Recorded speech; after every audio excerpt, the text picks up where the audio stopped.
Bonjour à tous, j'ai reçu les turbos de l'Hypercar. Attendez. Les turbos de l'Hypercar.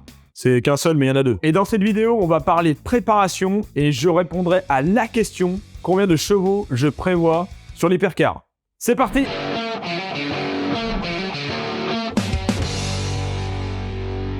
Car Vertical est le sponsor de cette vidéo, merci à eux. Car Vertical, c'est un site internet pour retrouver l'historique de à peu près n'importe quelle voiture à partir de sa plaque d'immatriculation ou de son numéro de châssis. Imaginez, vous êtes sur le point d'acheter une nouvelle voiture, vous mettez toutes vos économies dedans pour vous faire plaisir, mais voilà, vous avez pas trop envie de vous faire avoir par le vendeur et acheter une merguez, donc le réflexe, c'est Car Vertical. En quelques clics, vous avez accès au rapport de cette voiture et vous savez si son kilométrage est correct, si elle a été volée ou non, accidentée ou non, et info bonus, si elle a servi comme taxi. Vous avez aussi l'historique de la voiture avec sa localisation au fil du temps, la courbe kilométrique pour voir si le compteur a été trafiqué ou non, parce que oui, ça se fait, de trafiquer des compteurs. Vous pensez acheter une voiture qui a 50 000 et bah pas de bol, elle en fait 2 fois plus. Vous pouvez même avoir accès à des photos des dommages qui ont été faits à la voiture si elle a été accidentée. Donc voilà, Car Vertical, c'est un super service, ça marche très bien sur les voitures importées par exemple, et vous trouverez tous les liens en description de la vidéo avec un code promo pour avoir moins 20%. L'Hypercar sera stage 2.5. Allez, salut, merci et bonsoir. Ah là, bien sûr que je déconne, on entend souvent cette notion de stage 1, 2, 3, 4, 5, 6, bref, pour la préparation automobile. Alors c'est un bon moyen de communiquer simplement pour les néophytes sur le niveau de préparation d'une motorisation, mais pour un techos, ça veut tout et rien dire. Pour résumer, et en gros, stage 1, c'est une reprogrammation du calculateur pour optimiser la cartographie du moteur, la quantité d'essence injectée, la pression turbo, bref, c'est électronique. Le stage 2, on est sur une reprog, mais on va commencer à changer de la pièce, comme de l'échappement, des filtres, des trucs comme ça. On optimise surtout les flux. L'échappement et l'admission favorisent la circulation des gaz. Si c'est pas correctement fait, vous avez beau faire la meilleure carto, bah ça marchera pas. Parce qu'il n'y a pas assez d'air, voilà, l'échappement est pourri et l'admission est pourrie. Donc là, clairement, on dégage les contraintes de normes pollution. Le stage 3 et plus, c'est de reprogrammation toujours qui demande qu'on change de la pièce interne au moteur, car celles d'usine sont tout simplement pas assez costauds pour convertir autant d'énergie. Et c'est là qu'on parle de pièces forgées par exemple, on peut citer les bielles et les pistons sans rentrer dans les détails. Et pourquoi on change des pièces? Faut voir le moteur thermique comme un convertisseur de pétrole en énergie mécanique, de rotation. Vous lui donnez du carburant, il va tourner. Mais il a des contraintes d'usine dictées par les normes de sécurité et pollution par exemple, la fiabilité et les coûts bien sûr. Ce dernier point est pas mal important. Pourquoi faire une pièce trop solide avec plus de matière, donc qui coûte plus cher? D'un point de vue purement cahier des charges de base, tout moteur d'origine pouvant doubler, voire plus leur puissance, c'est une erreur d'ingénierie en soi, parce que les pièces de ce genre de moteur sont surdimensionnées et que du coup, ça diminue la marge et les bénéfices du constructeur, pour le plus grand bonheur des passionnés auto que nous sommes. Petite précision quand même, tout cela concerne surtout les moteurs à suralimentation. Pour du moteur atmosphérique, c'est pas exactement la même chose. On va chercher à changer beaucoup plus tôt les internes et c'est beaucoup plus coûteux pour cracher les chevaux. Le turbo, c'est quand même plutôt pété pour tirer de la puissance, on va pas se cacher. Par contre, un moteur atmosphérique, c'est beaucoup plus progressif et plus régulier qu'un moteur turbo-compressé, par exemple. Bref, dans le cas de l'Hypercar, finalement, doit-on parler de stage? Dans le principe, la voiture sera d'origine vu qu'elle est neuve en soi. L'Hypercar, vous le savez déjà, elle est équipée du V6 biturbo de la Nissan GT-R R35. De son petit nom, le VR38 DET. Et ouais, j'ai dit DET parce que, vu le prix du bousin, il mérite bien son nom. Mais avant de parler de prépa, il faut voir un truc essentiel et simple, c'est l'usage de la voiture, les objectifs. Routier, sportif, compétition, ligne droite, courbe, rallye, circuit. C'est pas le tout de mettre des chevaux, faut que ça serve à quelque chose. Bah ouais, parce que tu t'es jamais demandé pourquoi en rallye le plafonne à 500 chevaux et quelques. Eh bien parce que sur des routes de campagne, ça sert pas vraiment à grand chose d'avoir plus, mais on utilise 100% des capacités de la motorisation les 3/4 du temps. C'est toujours une histoire de compromis. L'usage de l'Hypercar ne va pas vous étonner si vous me connaissez, de l'agilité en courbe, de la performance et surtout du plaisir au volant. Saupoudré de fiabilité, c'est mieux. Donc niveau motorisation, cela implique d'avoir quelque chose de puissant, bien sûr, mais de raisonnable et surtout de réfléchi. Parce qu'ici, on réfléchit. L'idée, c'est d'avoir un moteur disponible dans une plage d'utilisation exploitable. Pas assez de puissance, on va se faire chier. Trop de puissance, on va se faire peur et on va se battre avec la voiture et son pied droit. C'est drôle 5 minutes. Mais voilà. Donc les specs tout à fait honorables et raisonnables de cette voiture, c'est 1 0 à 100 en 3 secondes pour une vitesse max de 300 km/h. Oh mais 300 c'est nul. 4 raisons pour dire que ces specs sont bonnes, même très bonnes. Premièrement, aller à 300 km/h rapidement, c'est mieux que d'aller à 350 ou à 400 lentement. Ça se joue pas mal au niveau de la boîte de vitesse, mais on en reparlera dans une prochaine vidéo. Deuxièmement, une Formule 1, c'est 330 km/h maximum en général. Voilà, on n'est pas loin, hein. Ça va, sur un circuit, c'est pas mal. Troisièmement, 3 secondes au 0 à 100 km/h. Tu te rends compte un peu, ça fait 1 G d'accélération, mon pote. Et quatrièmement, on va avoir des reprises affolantes. Ces specs-là, elles sont liées à la puissance, bien sûr, mais aussi à un élément souvent oublié, la masse. Une voiture de 2 tonnes avec 500 chevaux, bah ouais, il faut bien ça pour se traîner, quoi. C'est pareil, un paquebot, ça fait plusieurs dizaines de milliers de chevaux, et ça se traîne le cul, hein. Dans notre cas, on vise entre 1000 et 1200 kg. C'est poids léger quand même. Bon, maintenant, on va pouvoir enfin parler du moteur parce que oui,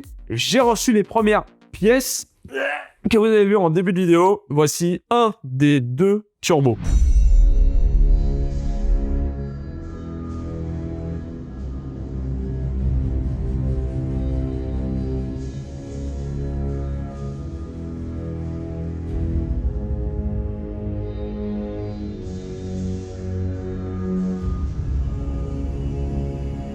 Le choix du VR38Det était simple, un moteur qui peut encaisser de la puissance avec des internes stock. Et pour m'aider dans les choix des composants externes comme le turbo, j'ai demandé de l'aide de la part de Monstaka, un préparateur de Nissan GT-R français. Vu qu'à l'achat, le bloc n'avait pas les collecteurs ni les turbos, je pouvais mettre ce que je voulais. Donc j'ai pu choisir, et ça c'est cool. Bien sûr, on reste sur du biturbo, donc un turbo par 3 cylindres. Et donc en termes de puissance, parce que la puissance, ça permet de déterminer quel turbo on va mettre, je vise 750 chevaux. Alors, vous le savez, on pourrait mettre bien plus sur un VR38, mais d'après les retours de certains pilotes pros, les ingénieurs Michelin et mon expérience sim racing et mes goûts, même si bon voilà, je suis pas un pilote pro ni un pro du sim racing, hein, c'est vraiment juste mon ressenti après 2 ans quand même de pratique, et ben c'est vraiment un bon compromis d'avoir 750 chevaux. C'est vraiment super entre pilotage et plaisir, et avec la fiabilité, donc vraiment on est top. Mais vous allez comprendre aussi pourquoi j'ai fait ce choix après. De base, le VR38 c'est 550 chevaux.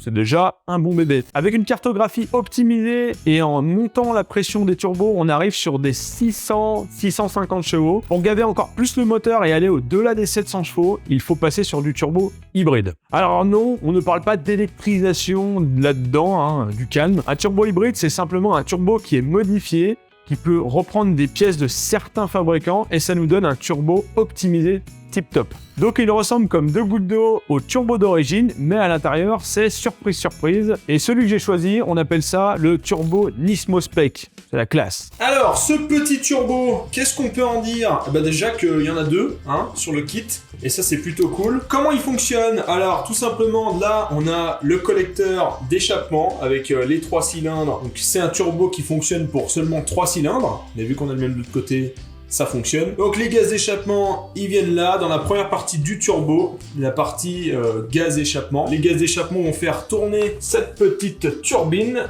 qui est la turbine du turbo, tac. Et là, on aperçoit la wastegate qui sert à limiter en fait la pression des gaz du turbo et qui se fait actionner par ce petit bidule truc qui est directement lié à la pression. Donc ça, ça se tire et ça ouvre ici et ça limite la pression dans le turbo. Et au centre, on a la partie palier, celle qui sert à rejoindre les 2 turbines. Donc on a un axe qui est commun aux 2 turbines. Et là, on a un palier qui fait le pivot, donc des roulements à billes. Alors je sais pas si c'est un roulement à billes ou c'est sur palier d'huile, je ne sais plus. Mais voilà, dans tous les cas, on a une entrée d'huile et une sortie d'huile. Alors je sais plus si c'est la sortie ou l'entrée, mais là, l'huile passe ici et de l'autre côté, elle ressort où elle vient. Bref, on a une circulation d'huile et ça, il faut surtout pas que ça merde parce que sinon, eh ben, ça foire tout le turbo et il se grippe. Donc voilà. Et côté aluminium très propre, un peu plus clair, c'est la partie admission d'air. Donc tout simplement, le turbo est relié ici à l'admission. La turbine entraîne l'air, ça comprime dedans et ça ressort par là. Et de là, ça va aux intercooleurs parce que l'air a chauffé, parce qu'elle a été compressée, donc elle est chauffée et ça part en intercooleur et ensuite sur le moteur. Donc avec ce turbo, on tape les 750 à 800 chevaux et du coup, on a plein d'air disponible qui arrive au moteur. Mais je vous rappelle qu'un moteur fonctionne au mélange air-essence. Sauf qu'avec de tels turbos, on n'a même plus assez d'essence pour faire le bon mélange. Il faut donc changer les injecteurs d'origine pour littéralement mettre des robinets d'essence. On part donc sur de l'injecteur Bosch ID 1050 XDS en 16 Go de RAM.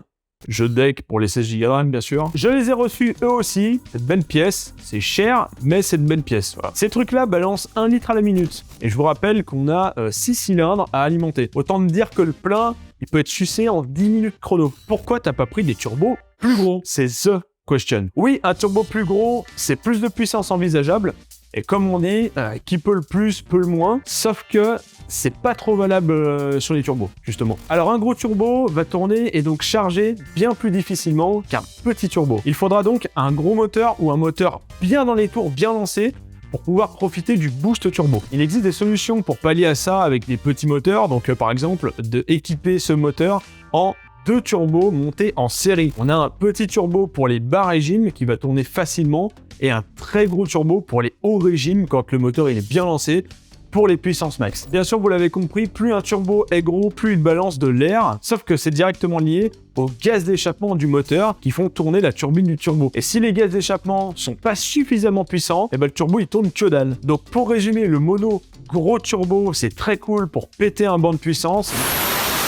Mais niveau confort de pilotage, c'est tout moisi. Et pourquoi c'est pas bien dans notre usage? Un moteur atmosphérique a une puissance constante en général, elle est régulière. Si on prend une courbe de puissance avec ici la puissance et là le régime en tours par minute, la courbe est très régulière et ça, c'est très cool. Un moteur turbo compressé, quant à lui, va plus faire une courbe dans ce genre. On a une sorte d'exponentielle à un moment donné, c'est là que le turbo offre sa puissance. Une belle courbe, c'est une courbe type atmosphérique si possible. Là, on a les courbes de 2 moteurs. Celui de gauche a une puissance max de 500 chevaux, celui de droite 600 chevaux. Et bien clairement, de mon point de vue, le plus intéressant, c'est celui à 500 chevaux. Le souci avec celui de 600 chevaux, c'est bien sûr au départ arrêté, le moteur va ramer en essayant tant bien que mal de charger le turbo, mais pas seulement. Au moment de passer une vitesse, tu es à 7000 tours par minute par exemple, tu passes la vitesse et ton moteur il va descendre à 6000 tours par minute, il va perdre environ 1000 tours par minute. Et si à 6000 tours par minute, tu es ici dans la courbe, eh ben, tu es dans la montée et il faut recharger, tu es en train de recharger le turbo, donc ça rame un peu. L'idéal dans cet exemple, c'est qu'à 6000, on soit toujours très proche de la puissance max, on a un espèce de plateau sur la courbe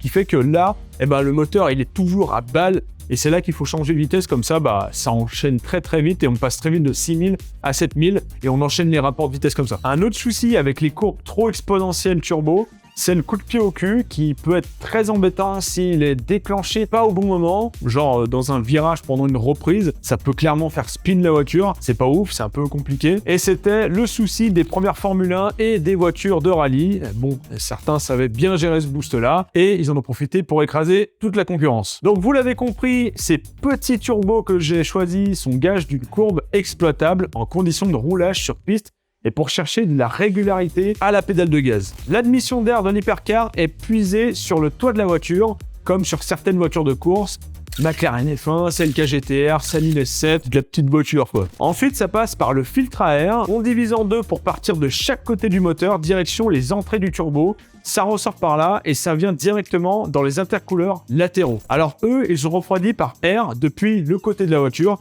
ça va respirer. La sortie des intercooleurs est à côté des papillons moteurs et on est bon. Pour l'ordinateur qui va piloter le moteur, le CU, on part sur un calculateur programmable. Pourquoi ne pas utiliser celui du moteur d'origine? Eh bien déjà parce que je ne l'ai pas. Deuxièmement, la GTR c'est un ordinateur sur roue, donc à mon avis c'est un petit peu galère. Et enfin, un ECU programmable aftermarket offre beaucoup plus de liberté. Pour ça, j'ai choisi d'utiliser les boîtiers de ECU Master. Il propose bien sûr la gestion moteur basique avec les cartos customisables à souhait, mais aussi l'intégration de fonctions très cool comme le traction control, launch control, peak limiter, bref, de quoi bien rigoler. ECU Master, c'est aussi tout un écosystème bien cool qui communique en Buzzcan. On a un module qui contrôle les composants de la voiture, phare, essuie-glace, klaxon et boutons de commande. On peut avoir aussi un module dashboard qui sert de compteur digital, donc c'est trop cool. Parfait pour l'intégrer dans un volant par exemple, et tous ces modules communiquent entre eux. Les infomoteurs peuvent être envoyés sur le dashboard, tu peux programmer ça comme tu veux, c'est trop bien, enfin bref, ECU Master, et ils ont fait un truc super. Lien en description. Sinon, au niveau implantation, on est sur ça.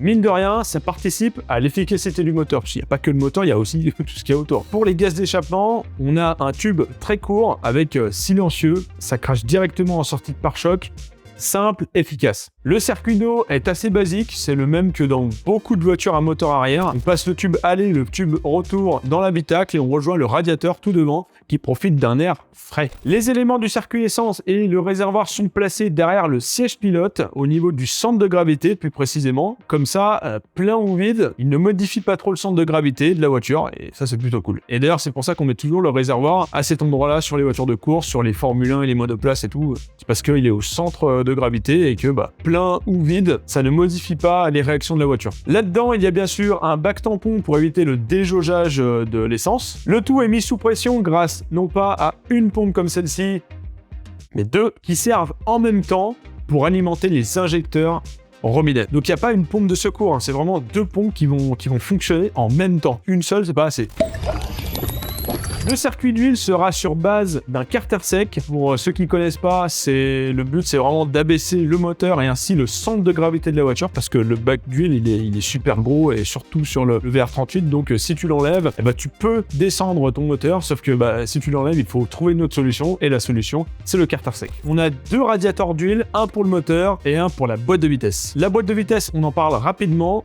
C'est une séquentielle, 6 rapports. Robotisé, ça va être génial. Voilà, c'est à peu près tout pour le groupe motopropulseur et tout ce qui va graviter autour. Franchement, ça va marcher extrêmement fort, vous vous rendez même pas compte, on est sur une architecture très orientée compétition et haute performance. Je suis resté très vague dans les explications de tous ces systèmes puisqu'on y reviendra plus en détail dans les prochaines vidéos. N'oubliez pas de liker, partager et de vous abonner pour suivre l'aventure. Je vous dis à la prochaine. Tchou!